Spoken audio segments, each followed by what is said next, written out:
O cão pouco familiar. Por outro lado, não devemos esquecer de que apenas dezenas de milhares de anos de evolução separam os lobos dos cães. Teríamos de voltar milhões de anos para encontrar o momento em que nos separamos dos chimpanzés. Particularmente, não examinamos o comportamento desses primatas para aprendermos como educar nossos filhos. Lobos e cães têm DNA iguais, exceto por 1/3 dele. Ocasionalmente, vemos algo de lobo em nossos cães e um esboço de um rosnado quando você se movimenta para arrancar uma bola dourada da boca dele, uma luta feroz na qual outro animal parece mais uma presa do que um colega de brincadeira, um vislumbre de selvageria no olhar ao abocanhar um osso. É interessante que o número de semelhanças comportamentais entre chimpanzés e humanos, deixando a cultura e as línguas de lado por um momento, aumenta continuamente à medida que o número de estudos científicos sobre esses primatas também aumenta. O caráter ordenado da maioria de nossas interações com cães esbarra vigorosamente no lado atávico deles. De vez em quando, é como se algum antigo gene renegado assumisse o controle do produto domesticado de seus pares. Um cão morde o dono, mata o gato da família, ataca um vizinho. Esse lado imprevisível e selvagem precisa ser reconhecido. A espécie foi criada por nós durante milênios, mas antes disso evoluiu por milhões de anos sem nossa intervenção. Eles eram predadores. Suas mandíbulas são fortes, seus dentes foram projetados para rasgar carne, eles são feitos para agir antes de ponderar sobre a ação. Têm uma compulsão para proteger, eles próprios, suas famílias, seu território, e nem sempre podemos prever quando estarão motivados a agir de forma protetora. E eles não prestam automaticamente atenção às premissas compartilhadas pelos humanos que vivem em uma sociedade civilizada. Assim, quando seu cão sair de seu lado e correr maniacamente para fora da trilha atrás de algo invisível do lado de trás de uma moita, não entre em pânico. Com o passar do tempo, vocês se familiarizarão um com o outro, dele, com o que você espera dele, ou você, com o que ele faz.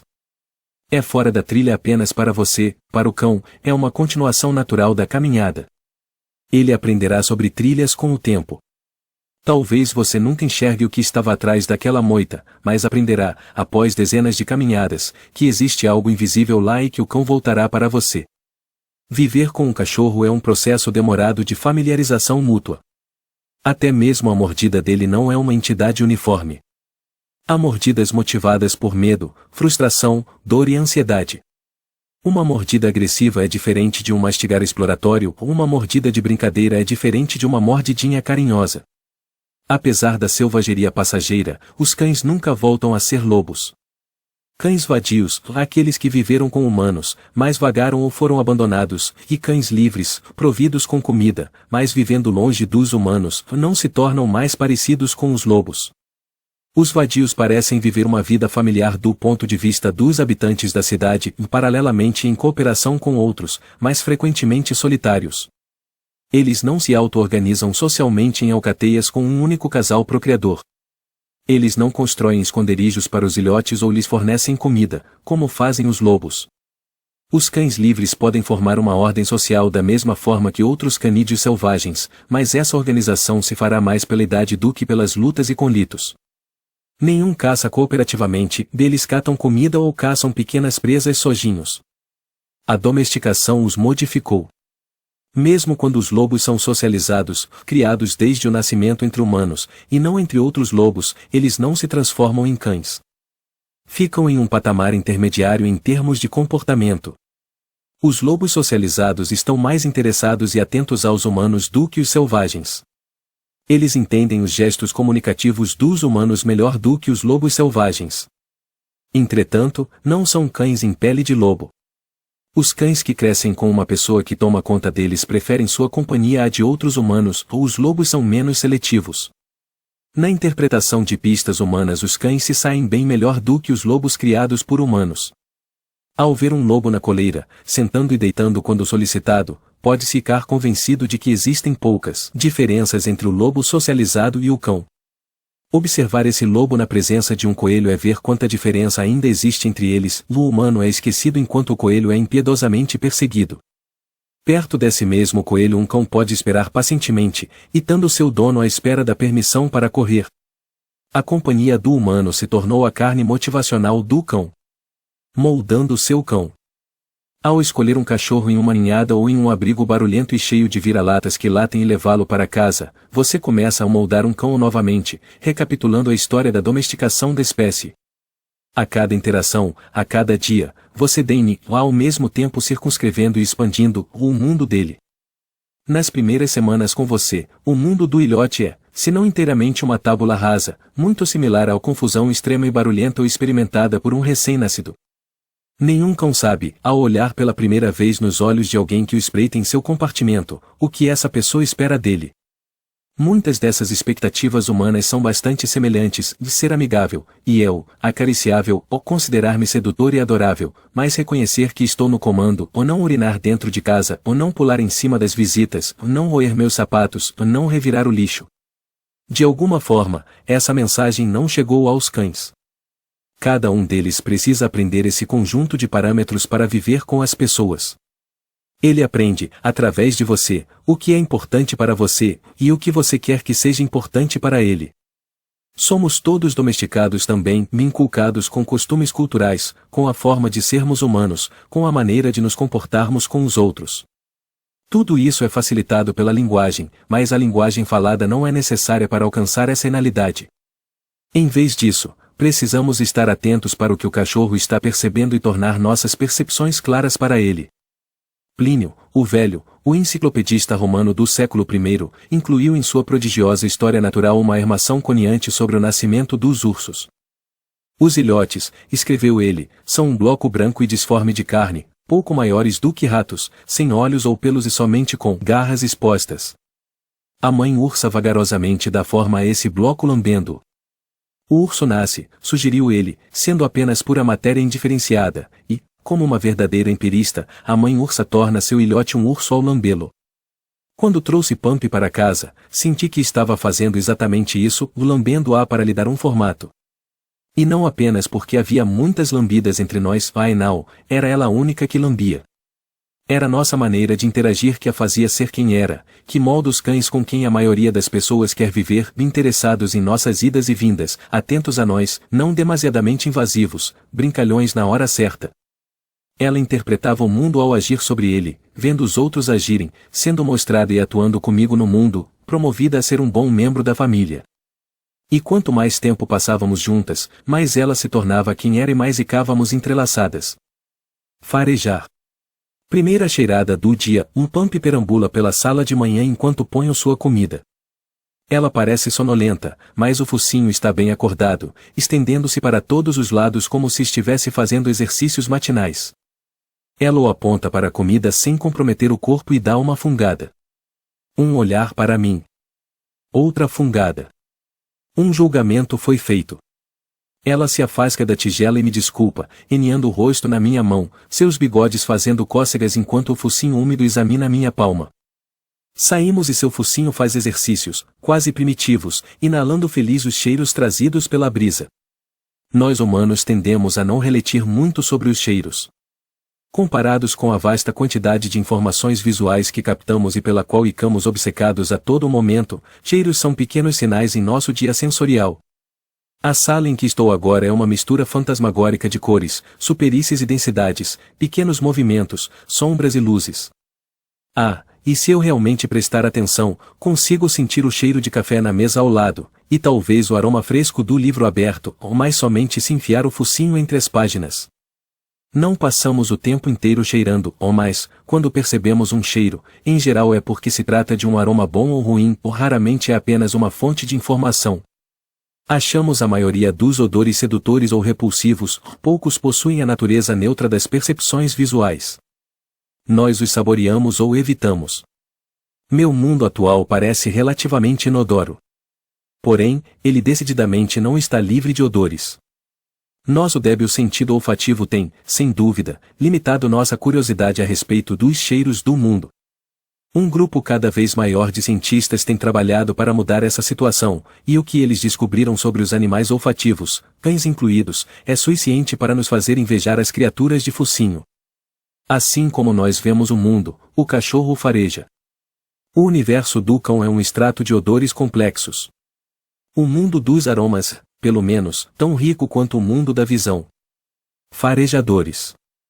Sua fungada escavadora, focinho eniado no fundo de um pedaço de grama, vasculhando o chão sem parar para inalar, a fungada investigativa, avaliando uma mão estendida, o farejo do relógio despertador, suficientemente perto de meu rosto adormecido para me acordar com as cócegas feitas pelos bigodes, a fungada contemplativa, focinho apontado para cima no rastro de uma brisa.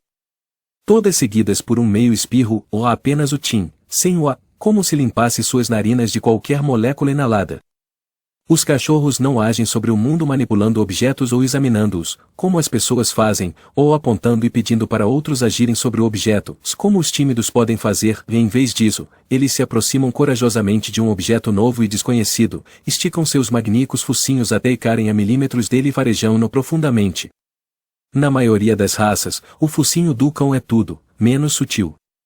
Ele se projeta para frente com o objetivo de examinar uma pessoa nova segundos antes de o próprio cão entrar em cena. E o farejo não é apenas mero atributo do topo do focinho, é o abre-alas úmido. O que sua proeminência sugere, e o que toda a ciência confirma, é que o cão é uma criatura do focinho. A fungada é o grande veículo para levar objetos cheirosos ao cão, é o caminho pelo qual os odores das substâncias químicas aceleram até as células receptoras que os aguardam ao longo das cavernas do focinho canino. Fungar é a ação de inalar o ar, mas de uma maneira mais ativa, e em geral, envolve explosões agudas e curtas que consiste em puxar o ar para dentro do nariz. Todo mundo funga, para limpar o nariz, sentir o aroma do jantar, como parte de uma inalação preparatória. Os humanos inclusive fungam emocionalmente, ou de forma significativa, para expressar desdém, desprezo, surpresa e como pontuação no final de uma frase. Na maioria das vezes, tanto quanto sabemos, os animais cheiram para investigar o mundo. Os elefantes levantam a tromba no ar em uma fungada periscópica, ou as tartarugas se esticam vagarosamente e abrem bastante as narinas, as marmotas fungam enquanto namoram. Etólogos que observam animais frequentemente anotam todas essas fungadas, pois elas podem preceder uma tentativa de acasalamento, uma interação social, agressão ou alimentação. Seus registros indicam que um animal está fungando ou quando aproxima o focinho do chão ou de um objeto, mas não o toca, ou quando um objeto é levado para perto do focinho, mas não toca nele. Nesses casos, eles presumem que o animal está, na verdade, inalando fortemente, já que podem não conseguir se aproximar o suficiente para ver as narinas se mexerem, ou o minúsculo tufão de ar que movimenta a área na frente do focinho. Poucos examinaram em detalhes o que exatamente acontece em uma fungada. Recentemente, porém, alguns pesquisadores usaram um sofisticado método fotográfico, que mostra o luxo de ar para detectar quando e como os cães estão fungando. Eles descobriram que uma fungada não pode ser ignorada. Na verdade, pode-se argumentar que ela não é uma inalação simples ou única. A fungada começa com os músculos das narinas se estendendo para puxar uma corrente de ar para dentro, e isso permite que grande quantidade de qualquer odor presente no ar entre no nariz. Ao mesmo tempo, o ar que já está dentro do nariz precisa ser deslocado. Mais uma vez, as narinas tremem ligeiramente para empurrar o ar ainda mais para dentro do focinho, ou para fora e para trás, através de fendas laterais, longe do focinho e do caminho. Dessa forma, os odores inalados não precisam lutar contra o ar que já está no focinho para acessar o revestimento interno deles. Aqui está a razão de esse processo ser tão especial. A fotograia também revela que o vento fraco gerado pela expiração, ao criar uma corrente de ar por cima dele, na verdade ajuda a puxar mais aroma novo para dentro das narinas. Essa ação é marcadamente diferente da fungada humana, com nosso método deselegante de inalar por uma narina e expirar pela outra. Se quisermos realmente cheirar algo, precisamos fungar de forma hiperventilada, inalando repetidamente sem expirar com força. Os cães, de forma natural, criam pequenas correntes de ar nas expirações que apressam a inalação. Assim, para eles, a fungada inclui um componente exalado que ajuda o fungador a cheirar. Isso é visível, observe a pequena baforada de poeira que levanta do chão quando um cão investiga com o focinho. Devido à nossa tendência de considerar muitos cheiros desagradáveis, deveríamos todos celebrar o fato de que nosso sistema olfativo se adapta ao odor do ambiente. Ao longo do tempo, se permanecermos em um mesmo lugar, a intensidade de cada aroma diminui até não sentirmos mais nada. O aroma de café fresco de manhã, fantástico, e mais desaparece em questão de minutos. O primeiro odor de algo apodrecendo sob a varanda, nauseante, e desaparece em questão de minutos. O método dos cães evita que eles se acostumem com a topografia olfativa do mundo, eles estão continuamente renovando o aroma em seus focinhos, como se mudassem o olhar em busca de um ponto de vista melhor. O focinho.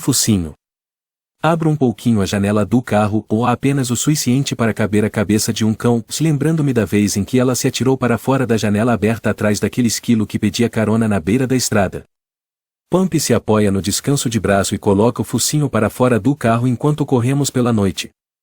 Ela aperta bem os olhos, a cara achatada pelo vento, e ela projeta o focinho para dentro da ventania.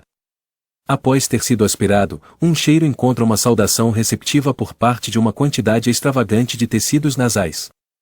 A maioria das raças puras, e quase todos os vira-latas, possuem focinhos longos em cujas narinas há labirintos de canais cobertos por um tecido de pele especial.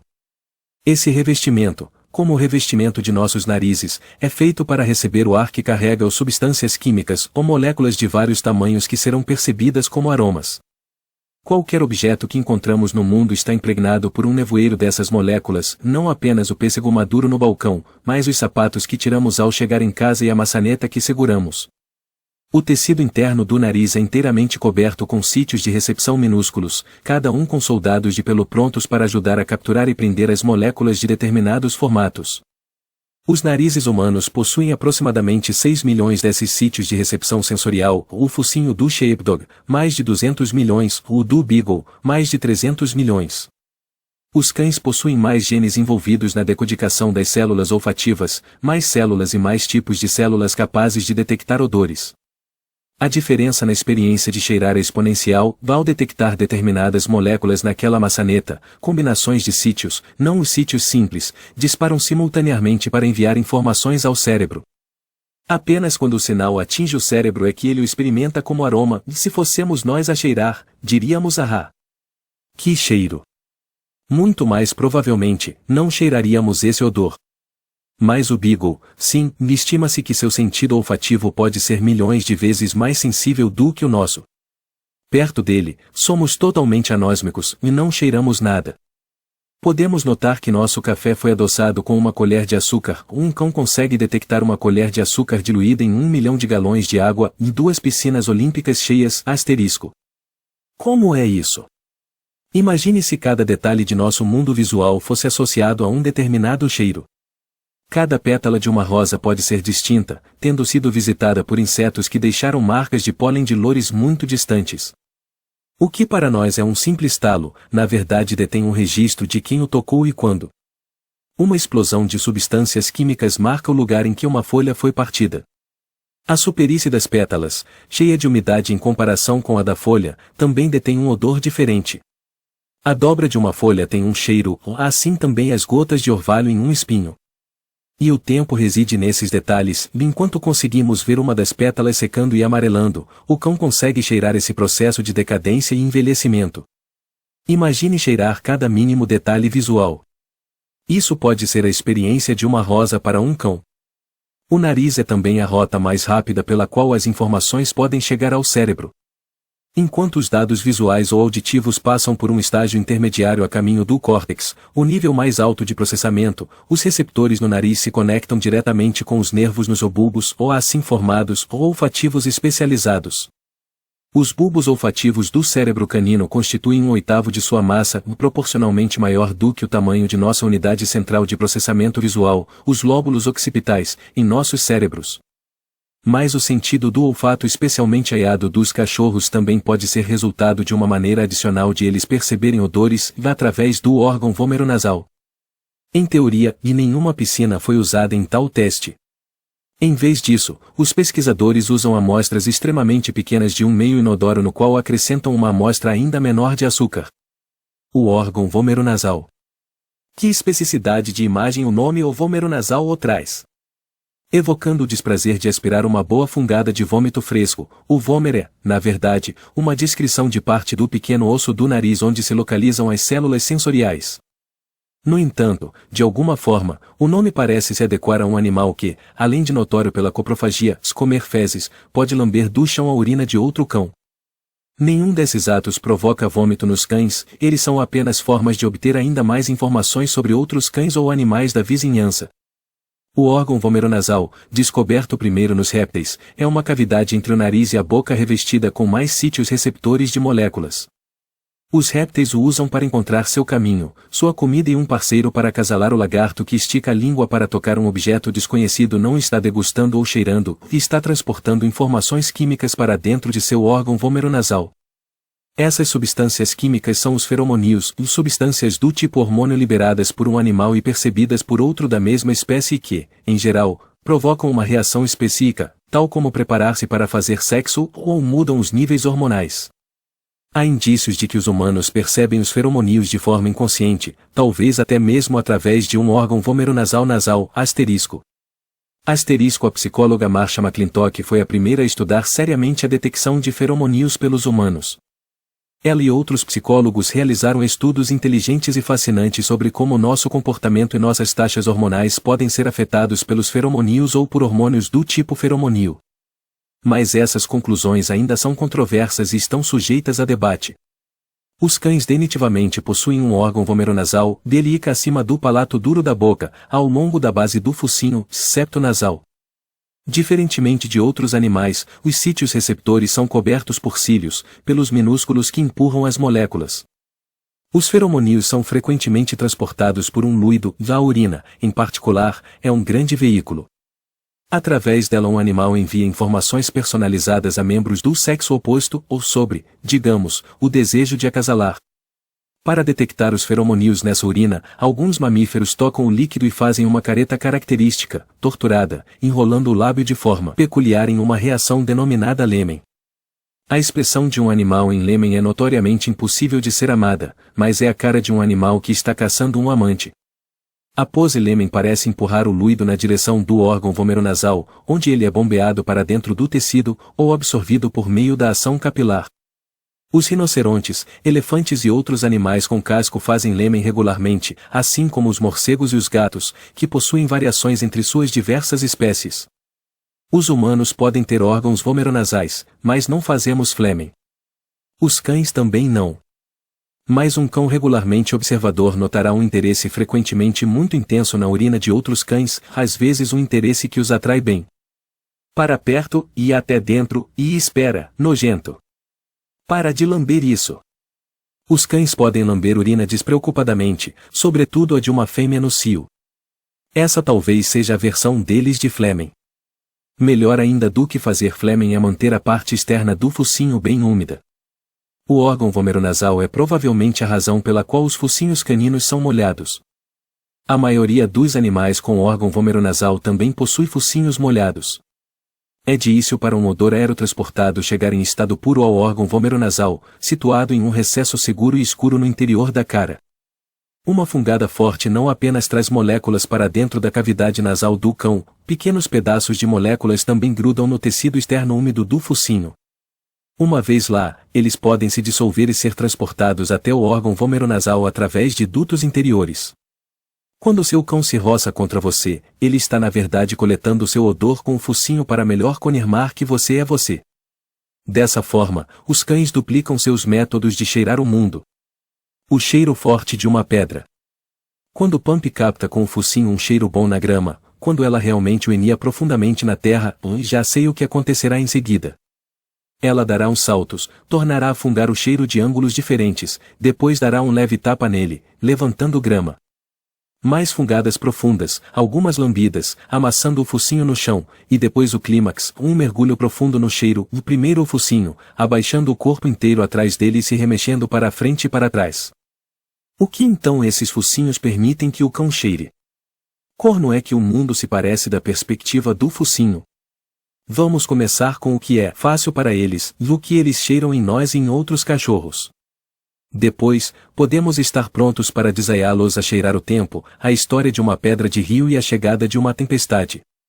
O macaco fedido. Os humanos fedem. O sovaco humano é uma das fontes mais fortes de odor produzido por qualquer animal. Nosso hálito é uma melodia confusa de odores, nossos genitais cheiram mal. O órgão que reveste nosso corpo, a pele, é coberto de glândulas sebáceas e sudoríparas, que regularmente secretam fluidos e óleos que contêm nossa marca particular de cheiro. Quando tocamos um objeto, deixamos um pouco de nós nele, um pedaço de pele morta, com um punhado de bactérias mastigando e excretando constantemente. Esse é nosso cheiro, nosso odor característico. Se o objeto é poroso, um chinelo macio, digamos, e passamos muito tempo tocando-o, colocando um pé, agarrando-o, carregando-o embaixo do braço, ele se torna uma extensão de nós mesmos para uma criatura com focinho. Para meu cachorro, meu chinelo é uma parte de mim. Na nossa visão, o chinelo pode não parecer um objeto muito interessante para um cão, mas qualquer um que, ao voltar para casa, tenha encontrado um chinelo destroçado, ou tenha sido seguido pelo cheiro deixado no chinelo, sabe que não é assim. Não precisamos nem tocar os objetos para que eles tenham nosso cheiro, ao nos movimentarmos, deixamos um rastro de células da pele para trás. O ar é perfumado com nosso suor constante e desumidicante. Além disso, vestimos o odor do que comemos hoje, de quem beijamos, no que nos esfregamos. Qualquer água de colônia simplesmente aumenta a cacofonia. Além disso, nossa urina, ao descer dos rins, absorve notas odoríferas de outros órgãos e glândulas suprarrenais, tubos renais, potencialmente, os órgãos sexuais. Os traços dessa mistura em nossos corpos e em nossas roupas fornecem mais informações singulares e específicas sobre nós. Assim, os cães acham muito fácil nos distinguir apenas pelo cheiro. Os cachorros adestrados conseguem distinguir gêmeos idênticos pelos seus cheiros. E nosso aroma permanece o mesmo após partirmos, daí os poderes mágicos de rastreamento dos cães.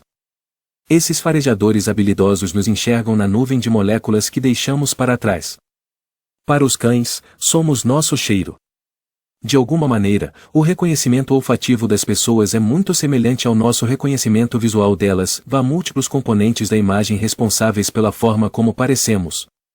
Um corte de cabelo diferente ou um rosto recentemente enfeitado com um par de óculos pode, pelo menos temporariamente, nos confundir na hora de identificar a pessoa que está diante de nós. Posso ser surpreendida até mesmo pela aparência de uma amiga íntima de um ângulo diferente ou de uma determinada distância. Assim também a imagem olfativa que formamos deve ser diferente em contextos diferentes. A simples chegada de minha amiga, Sumana, no parque canino é suficiente para me deixar sorridente e demora um pouco mais para minha cadela notar seu amigo. Ademais, os odores estão sujeitos a diminuir e se dispersar, e a luz não, o cheiro de um objeto próximo pode não atingir você se uma brisa conduzi-lo em outra direção, a força de um odor diminui com o tempo. A menos que minha amiga tente se esconder atrás de uma árvore, é difícil para ela ocultar sua imagem visual de mim. Um vento não a esconderia, mas poderia momentaneamente escondê-la de um cão. Quando voltamos para casa no final do dia, os cães em geral cumprimentam nosso coquetel de fedores pronta e amorosamente. Se voltarmos para casa após nos ensoparmos com um perfume pouco familiar ou vestindo as roupas de outras pessoas, podemos esperar um momento de perplexidade ou não é mais a nós, mas nossa efusão natural logo nos trairia. Entre animais, os cães não são os únicos capazes de ver cheiros. Os tubarões têm sido vistos em zigue-zague pela água seguindo o mesmo caminho usado por um peixe ferido anteriormente, através não apenas de seu sangue, mas também de seus hormônios, o peixe deixou um pouco de si mesmo para trás. Mas os cachorros são singulares por serem encorajados e adestrados a usar os odores para seguir alguém que já não está mais presente visualmente. O cão de Santo Humberto é considerado um dos melhores farejadores. Ele não apenas possui uma quantidade maior de tecidos nasais, ou mais focinho, ou muitas características de seu corpo parecem conspirar para capacitá-lo a cheirar com mais intensidade. Suas orelhas são incrivelmente longas, mas não para possibilitar uma melhor audição, pois ficam penduradas bem perto da cabeça. Em vez disso, um ligeiro meneio de cabeça põe essas orelhas em movimento, levando mais ar aromático para o focinho captar. Seu jorro constante de baba é perfeitamente projetado para reunir líquidos adicionais e enviá-los para serem examinados pelo órgão vomeronasal. Os bacetons, considerados como originários dos cães de Santo Humberto, dão um passo adiante e graças às suas pernas curtíssimas, a cabeça toda já está no nível do cheiro, ou seja, perto do chão. Esses cães conseguem cheirar bem devido à sua própria natureza. Por meio de adestramento, recompensando-os quando prestam atenção a determinados cheiros e ignoram outros, eles são facilmente capazes de seguir um aroma deixado por alguém um ou vários dias antes, podendo até especificar onde dois indivíduos se separaram. Não é necessário muito de nosso odor. Alguns pesquisadores testaram cães usando 5 lâminas de vidro bem limpas, acrescentando a uma delas uma única impressão digital. A lâmina foi guardada por algumas horas ou até durante 3 semanas. Os cachorros, então, tiveram a oportunidade de examinar todo o conjunto e, se adivinhassem corretamente a lâmina humana, eram recompensados com uma guloseima, motivação suficiente para fazê-los se levantar e farejar as lâminas de vidro. Um dos cães acertou 94 lâminas em 100 tentativas. Mesmo depois que as lâminas foram colocadas no telhado do prédio por uma semana, sendo expostas diretamente ao sol, chuva e a todas as formas de detritos trazidos pelo vento durante 7 dias, ainda assim o mesmo cão acertou quase metade das tentativas, resultado bem acima das expectativas. Eles rastreiam não apenas sentindo os odores, mas cada mudança mínima reajustada neles. Cada uma de nossas pegadas terá mais ou menos a mesma quantidade de nosso odor. Teoricamente, então, se eu saturasse o chão com meu cheiro, correndo de forma aleatória para frente e para trás, um cão farejador não seria capaz de dizer que caminho tomei, mas apenas que definitivamente estive ali. No entanto, os cães adestrados não percebem apenas um cheiro. Eles percebem a mudança em um cheiro ao longo do tempo. A concentração de um odor deixado no chão por, digamos, uma pegada feita por alguém que está correndo, diminui a cada segundo que passa. Em apenas 2 segundos, um corredor pode ter deixado 4 ou 5 pegadas, o suficiente para um rastreador adestrado determinar a direção que ele seguiu com base nas diferenças do odor emanado pela primeira e quinta pegadas. O rastro que você deixou ao sair da sala tem mais cheiro do que um rastro deixado logo antes dele, assim, seu caminho é reconstruído. O cheiro marca o tempo. Convenientemente, em vez de se acostumar com os odores ao longo do tempo, como acontece conosco, o órgão vomeronasal e o focinho do cão podem regularmente trocar de papéis para manter o cheiro fresco. Essa capacidade é explorada no adestramento dos cães de resgate, que precisam se orientar pelo odor de uma pessoa desaparecida. Da mesma forma, os cães que seguem pistas e perseguem o suspeito de um crime são treinados para seguirem o que é delicadamente chamado de nossa geração de odor pessoal ou nossa produção natural, regular e inteiramente involuntária de ácido butanóico. Isso é fácil para eles que conseguem ampliar essa capacidade para cheirar outros ácidos gordurosos também. A menos que você esteja usando um macacão feito inteiramente de plástico à prova de cheiros, um cão conseguirá encontrá-lo. Você mostrou medo. Até mesmo aqueles de nós que não estão fugindo de uma cena de crime ou que não precisam ser resgatados têm uma razão para não subestimar a qualidade da fungada de um cachorro.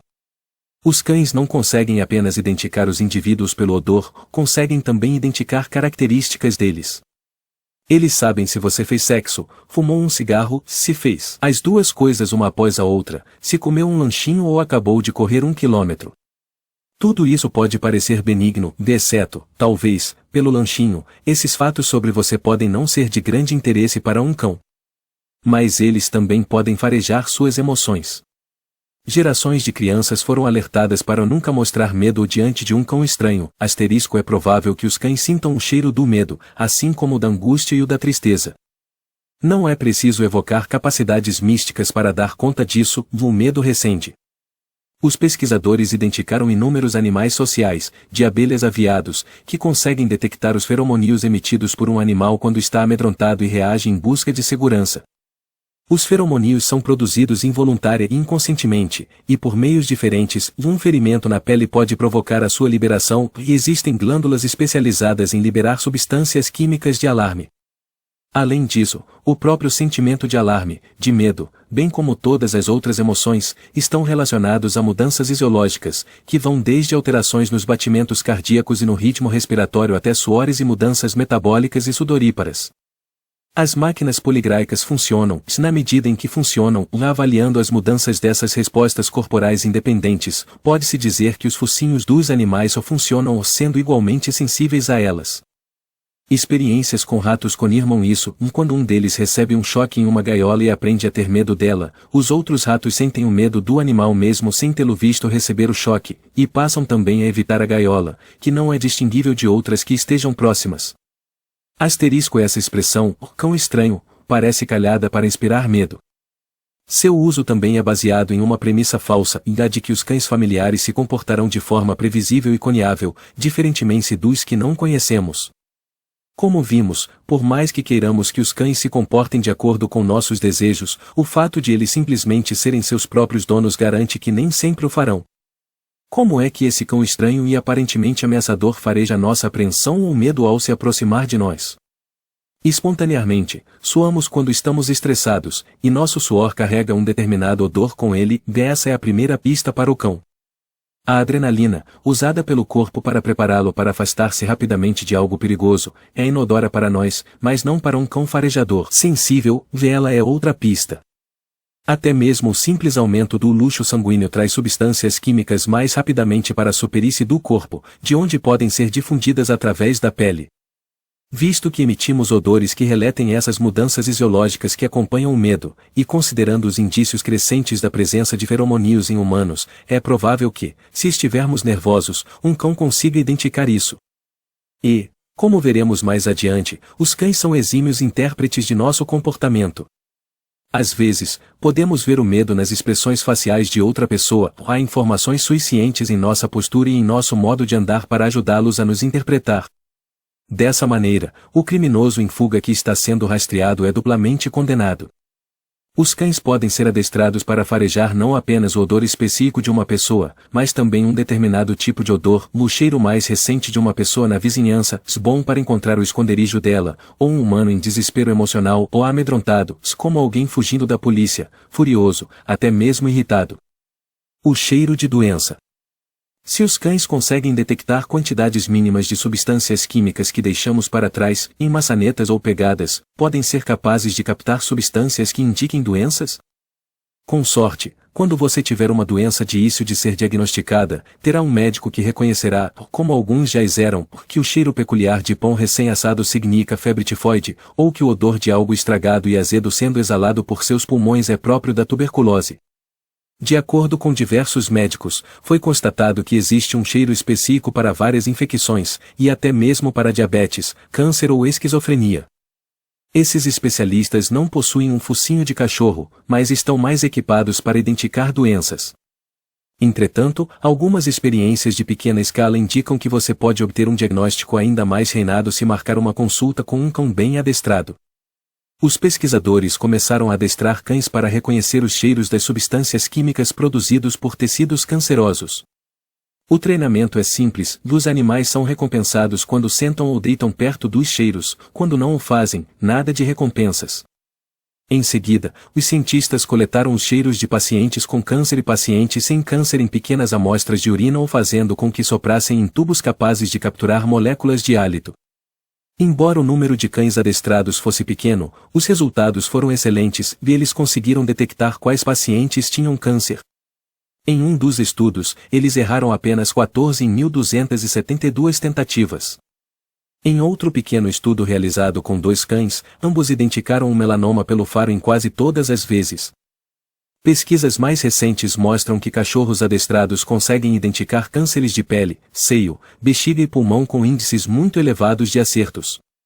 Isso quer dizer que seu cão o avisará quando um pequeno tumor estiver se desenvolvendo dentro de você?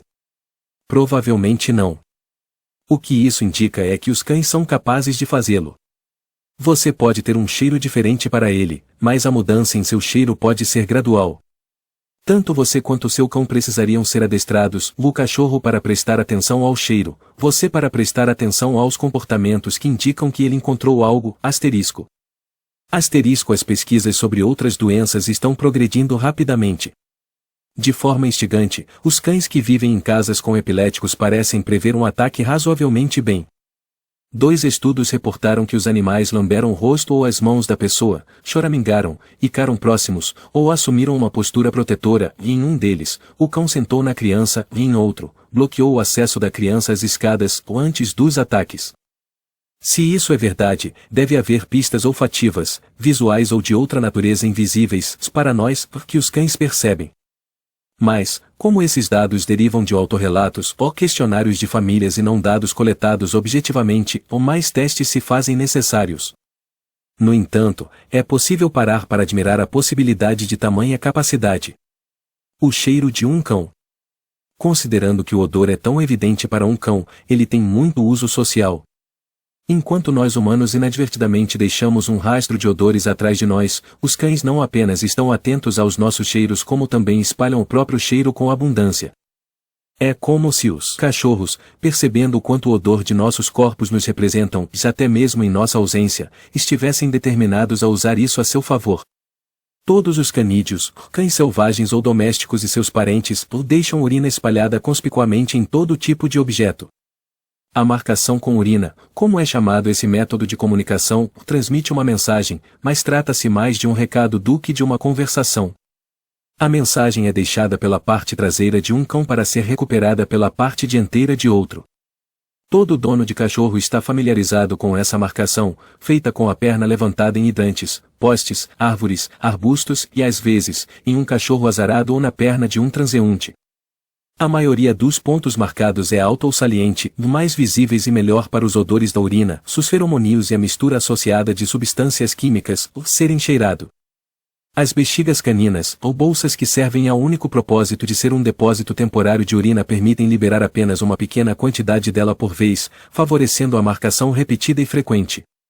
Assim, tendo deixado cheiros em seu rastro, os cães logo aparecem para investigar os cheiros dos outros.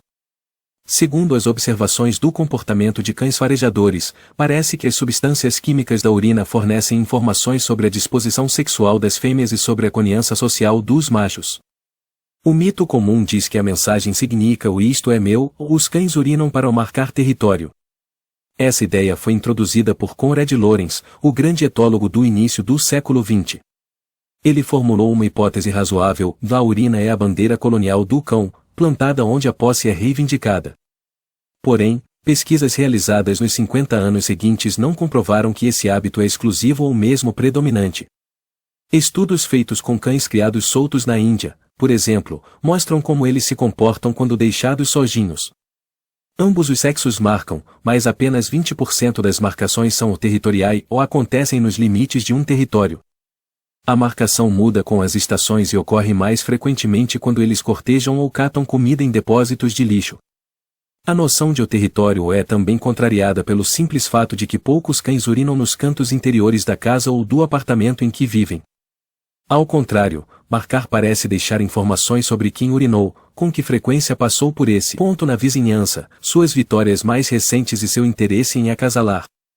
Dessa forma, a pilha invisível de cheiros no hidrante se torna um quadro de avisos comunitário, com anúncios e avisos velhos e deteriorados aparecendo por baixo de mensagens de atividades ou conquistas mais recentes. Os que fazem visitas mais frequentes acabam icando no topo da pilha, assim, é revelada uma hierarquia natural. Mas as mensagens antigas são lidas e ainda retêm informações, e um de seus elementos é simplesmente a idade. Nos anais da marcação de urina animal, os cães não são os atores mais impressionantes. Os hipopótamos balançam os rabos enquanto borrifam urina para melhor espalhá-la, como um tipo de pulverizador, em todas as direções. Há rinocerontes que, após espirrarem sua urina poderosa em arbustos, usam o chifre e os cascos para destruí-los, garantindo assim, presume-se, que sua urina seja espalhada para bem longe e amplamente. Tenha pena do dono do primeiro cão a descobrir a ciência da urinação estilo ventilador. Outros animais também pressionam seus traseiros no chão para liberar odores fecais e demais cheiros anais. A fuinha planta uma bananeira e se esfrega em um galho alto, ou alguns cachorros fazem as acrobacias que podem, aparente deliberadamente aliviando-se em pedras grandes e em outras formações rochosas. Embora seja secundária em comparação com a marcação pela urina, defecar também possui odores identificadores, não no próprio excremento, mas nas substâncias químicas que o acompanham. Eles vêm de sacos anais do tamanho de uma ervilha, situados dentro do ânus, que retém as secreções de glândulas próximas, um tipo de secreção extremamente mal cheirosa, com odores aparentemente individuais de peixe podre em meia suada. Esses sacos anais também vazam involuntariamente quando um cão está com medo ou em estado de alarme. Não surpreende que muitos deles tenham medo de ir ao consultório, como parte dos exames de rotina, os veterinários espremem, apertam para liberar os conteúdos, ou os sacos anais, que podem ficar comprimidos e infeccionados. Embora encoberto para nós pelo aroma familiar de sabão desinfetante, esse odor deve cobrir o veterinário, que fica exalando assim o medo épico dos cães. Finalmente, se esses cartões de visita meíticos são insuficientes, vamos a outro artifício no cadastro de marcações dos cães e eles arranham o chão após defecar ou urinar. Os pesquisadores acreditam que isso acrescenta novos odores à mistura ou das glândulas das patas, mas também é possível que sirva como uma pista visual complementar, atraindo cães para a fonte do odor. Assim eles podem realizar um exame mais de perto. Em um dia de vento, os cães podem parecer mais vigorosos, mais dispostos a arranhar o chão ou, na verdade, eles podem estar orientando outros para uma mensagem que, de outra forma, seria levada pelo vento. Folhas e grama. A ciência, por decoro ou desinteresse, ainda não explicou de maneira definitiva as esfregadas enlouquecidas de Pump na grama. O odor pode ser de um cão em quem ela esteja interessada, ou de um cão que ela reconhece, ou até ser oriundo dos restos de um animal morto nos quais ela se esfrega não tanto para esconder o próprio cheiro, mas por apreciar seu aroma suntuoso. Respondemos sucintamente com sabão e dando banhos frequentes em nossos cães. Minha vizinhança não só possui uma abundância de pet shops, como também é visitada por um serviço móvel em uma caminhonete, que vai até sua casa para pegar, banhar, escovar e, portanto, descachorrar o seu animal para você. Sou solidária com os donos que têm uma tolerância mais baixa do que o a detritos e poeira em suas casas. Um cão bem andado e bem cansado é um eficiente espalhador de sujeira. Porém, ao banhá-los tanto, estamos privando nossos cães de algo, e isso só para falar no entusiasmo exagerado de nossa cultura pela limpeza doméstica, inclusive da cama de nossos cães. O que cheira a limpo para nós é um cheiro de limpeza química artificial, algo claramente não biológico. A fragrância mais suave presente nos produtos de limpeza ainda é um insulto olfativo para um cão. E, embora possamos preferir um espaço visualmente limpo, a verdade é que um lugar totalmente livre de cheiros orgânicos seria um ambiente empobrecido para os cachorros. É melhor manter uma camiseta bem velha por perto e não esfregar o chão por um tempo. O próprio cão não tem nenhum impulso para ser o que chamamos de limpo. Não surpreende que, após um banho, ele se apresse a se esfregar vigorosamente em um tapete ou na grama. Ao banhá-lo com shampoo de coco e lavanda nós o privamos temporariamente de uma parte importante de sua identidade. Da mesma forma, pesquisas recentes descobriram que, quando damos aos cães antibióticos em excesso, seus odores corporais mudam, transformando provisoriamente as informações sociais que eles, em geral, emitem. Podemos ficar atentos a isso, mesmo usando esses remédios apropriadamente. Atenção também àqueles engraçados colares elisabetanos, um enorme colar em formato de cone que costuma ser usado para evitar que o cão mastigue os pontos de um ferimento. Ele é útil para evitar a automutilação, mas pense em todos os comportamentos interativos comuns que ele impede: desviar o olhar de um cão agressivo, ver a aproximação veloz de alguém pela lateral, esticar e cheirar o traseiro de outro cão. Tenha pena do cão urbano, sujeito aos resquícios de um velho terror de toda a sociedade: odores causam doenças. O planejamento urbano mudou nos séculos XVIII e XIX na direção de uma elaborada desodorização das cidades, pavimentando ruas e cimentando os caminhos para isolar os odores. Em Manhattan, esse planejamento estimulou inclusive a implantação de um sistema de ruas baseado em uma grade que, segundo se acreditava, encorajaria os odores a escoar velozmente da cidade para os rios, em vez de se icharem refúgios e vielas agradáveis. Esse esquema certamente reduz o possível prazer do cão com os cheiros que emanam das fendas de cada folha caída e de cada grama pavimentada. Brolonga e Bralufete. No começo, quando sentávamos ao ar livre, a postura imóvel de Pump me enganava. Uma vez, examinando-a mais de perto, vi que ela estava imóvel, exceto por uma parte, em suas narinas. Elas reviravam informações em suas cavernas, ruminando sobre a vista diante de seu focinho. O que ela via? O cão desconhecido que acabava de virar a esquina.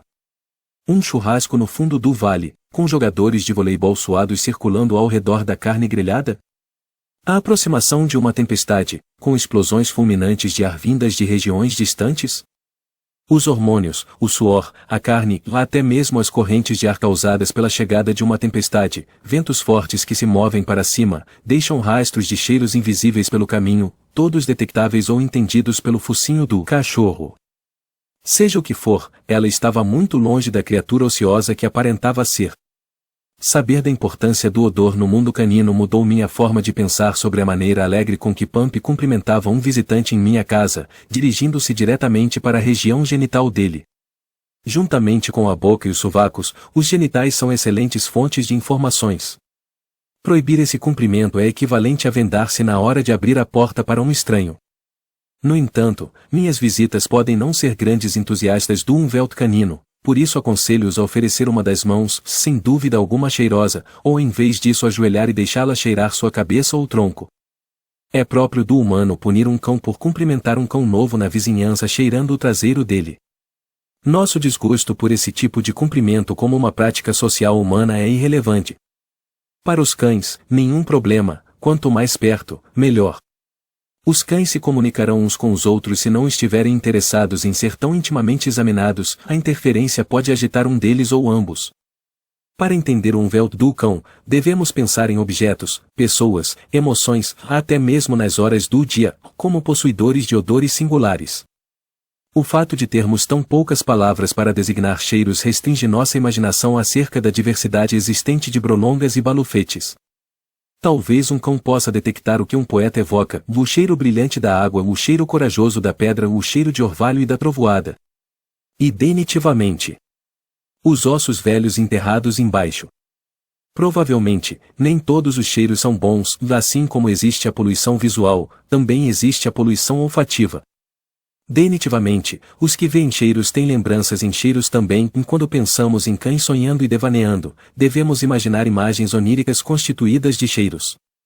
Desde que comecei a apreciar o mundo odorífico de Pampi, passei a sair com ela às vezes só para sentar e fungar.